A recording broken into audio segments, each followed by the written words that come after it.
discussing how the decline in literature can be connected to a decline in patience and the increase of both quantity and strength of misinformation. I'm Logan, And I'm Sam. and we'll be knocking your noggin with our knowledge today. So, in today's episode, we'll be talking about the connections to our society and how the decline in reading leads to impatience and misinformation. So, in our modern society, in the past few decades, we've seen a rapid rise in technological media and technological means of entertainment.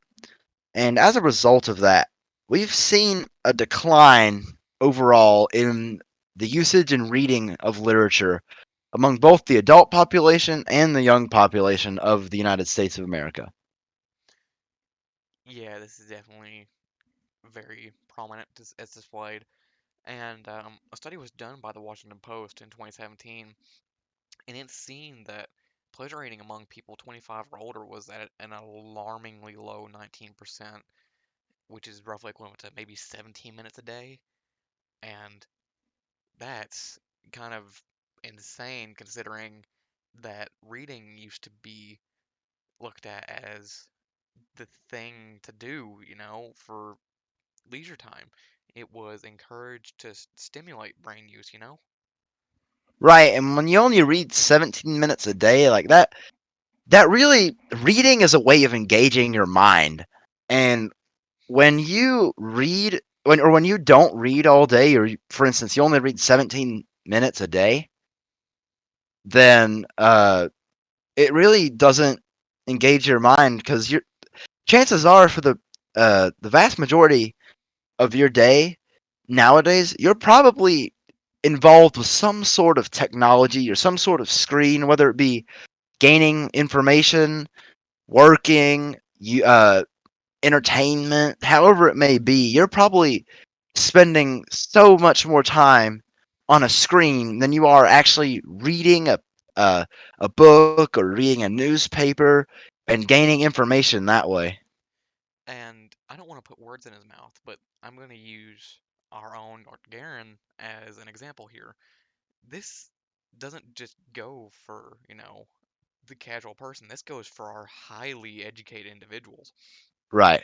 And I know it's in large part due to his studies over the past few years, but I think he's mentioned to me that he hasn't had a chance to read for fun in 3 or 4 years at this point.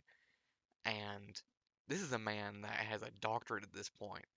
So it's not just it's from the top down in our like Uh-huh. intellectual scale that are being affected by this downtrend. Exactly. And modern life nowadays, uh, according to studyfinds.org, modern life moves so much faster as a result of technology. And so people really, A, have a shorter patience and they're not willing to wait on things as long. And B, everyone's just so busy nowadays that that's what's allowed literature to be slowly phased out of society, like in Fahrenheit 451, where we're all just so busy. Like, for instance, like Dr. Guerin, he was so busy getting his doctorate and teaching a class and teaching his classes and getting his doctorate and making his lessons that he just didn't have any time to read. And I believe that this just hurts society as a whole. And this is a man that he is a English teacher, he's a drama teacher. This is a man that is very much endowed in literature arts. And circling back to the topic of everybody being busy, maybe we aren't all necessarily so busy that we can't read. Maybe it's just like in Fahrenheit 451, where the jet cars go at such a rapid rate of speed that everybody thinks they're in a hurry to get from point A to B, but you're Exactly. missing all the opportunity to take things in on the way Hmm. of just the world becoming green and brown blurs. As many do say, it's not about the destination; it's about the journey. If it could be any more cheesy, I'd appreciate it. But But still, that yeah, that point does stand in Fahrenheit 451, and in Fahrenheit 451, people just have people just use technology so much that they just became so busy and so encapsulated with their technology and their technological media that they just kind of threw reading to the side, which allowed the totalitarian government of Fahrenheit 451 to take control. Yeah, and these alarming figures are kind of coincided. In 2004, you had the average 28% of people that could read or that casually just pleasure read, at 23 minutes a day. But this was also about this time that smartphones began to come on the scene. Um, as smartphones have risen, in 2017, it was estimated that 97% of adults in the country owned a smartphone, and that rise in technology coincided that um, a fairly alarming drop in both percentage of people who read as well as the time that's being read.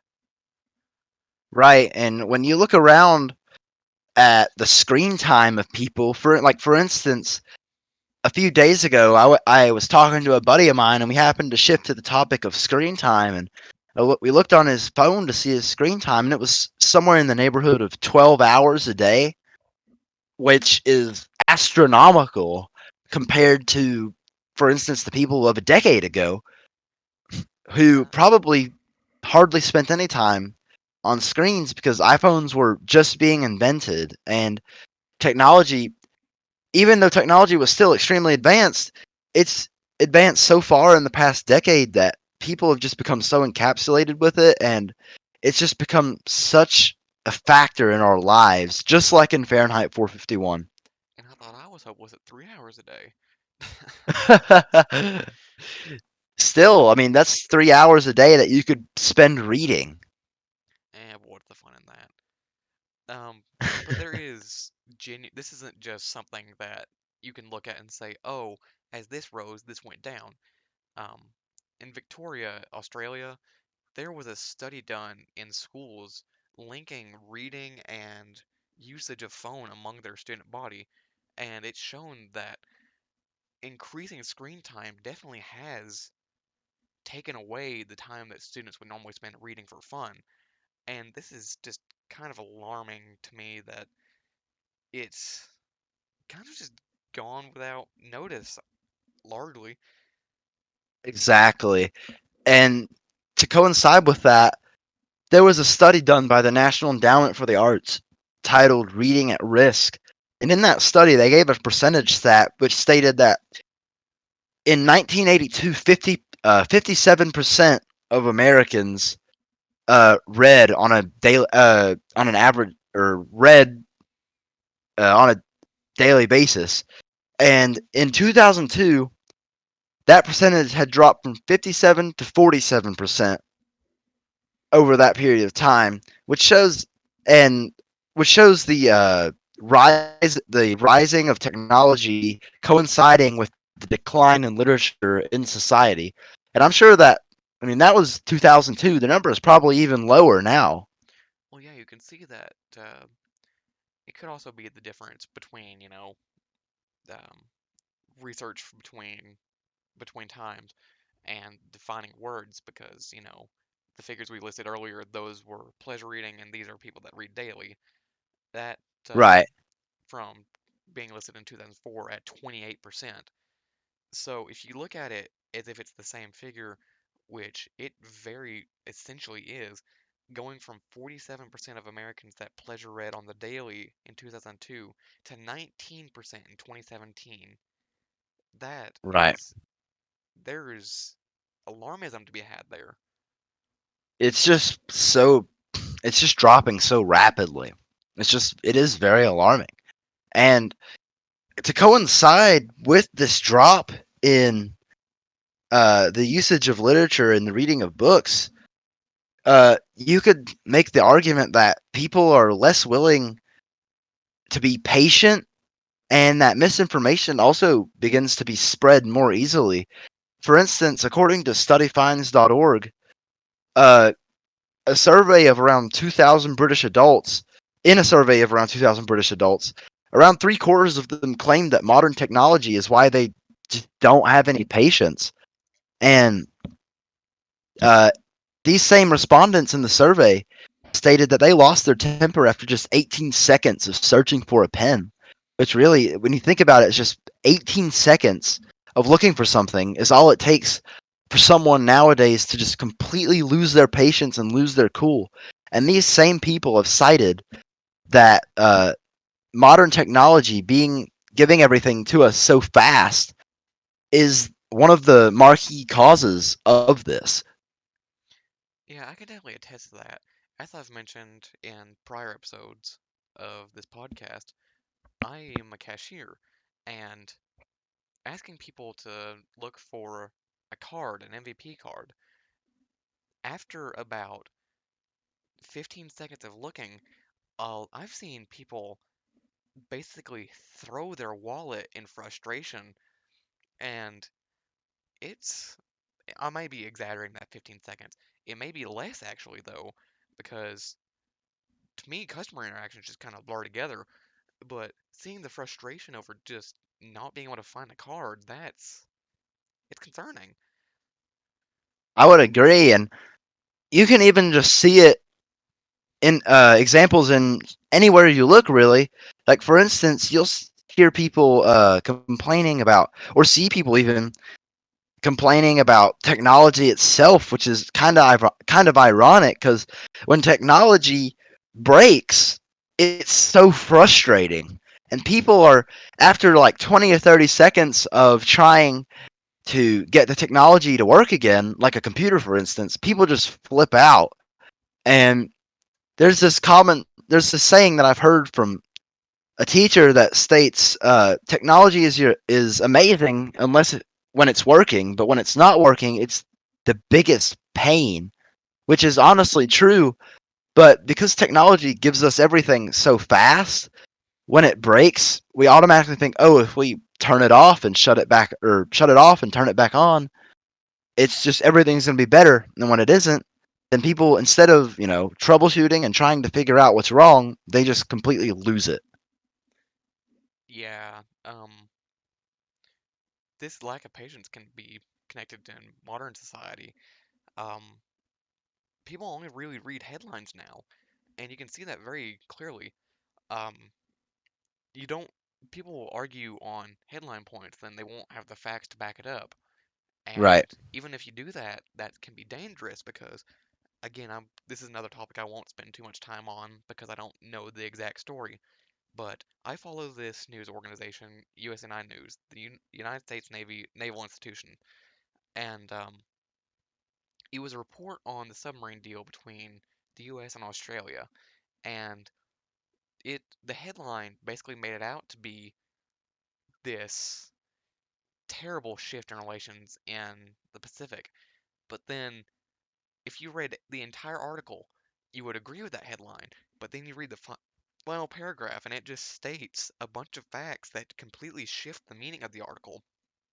It shifts from a an idea of, oh, the entire relations of the Indo-Pacific community are shattered with the US, to realizing, oh wait, no, this is just the naval industry, specifically the submarine industry, and it's really not going to play that big a role in diplomatic relations at all.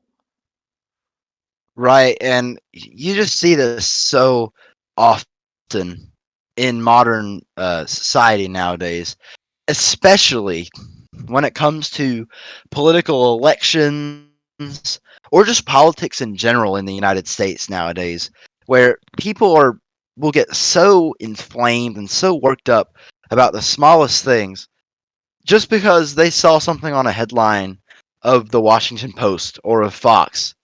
And it's just kind of this can really be related to the overall decline in the reading of literature, as people decades ago were likely very much more patient as they read often, and it takes patience to read a book. And you get that when you get that rewarding experience of finishing a book that it took ages to read, it's really nice. But now that people aren't reading literature anymore, that rewarding feeling is gone, and thus the patience is gone with it. And as a result, this that has allowed this misinformation to really spread where people just look at headlines and argue their points off of headlines rather than really reading and researching and looking at both sides and trying to get the facts to best understand a situation. Yeah, and it's just like it's said in Fahrenheit 451, where novels generally just dropped off into columns in newspapers, and the columns of newspapers were condensed into paragraphs, and the paragraphs were condensed into headlines before just disappearing entirely. But there's just a lot of alarming connections between Fahrenheit 451 and society, and the decline in reading and technology, and there's a lot to be said there. But thank you for listening. This has been the Noggin Knockers podcast, and we'll catch you next time.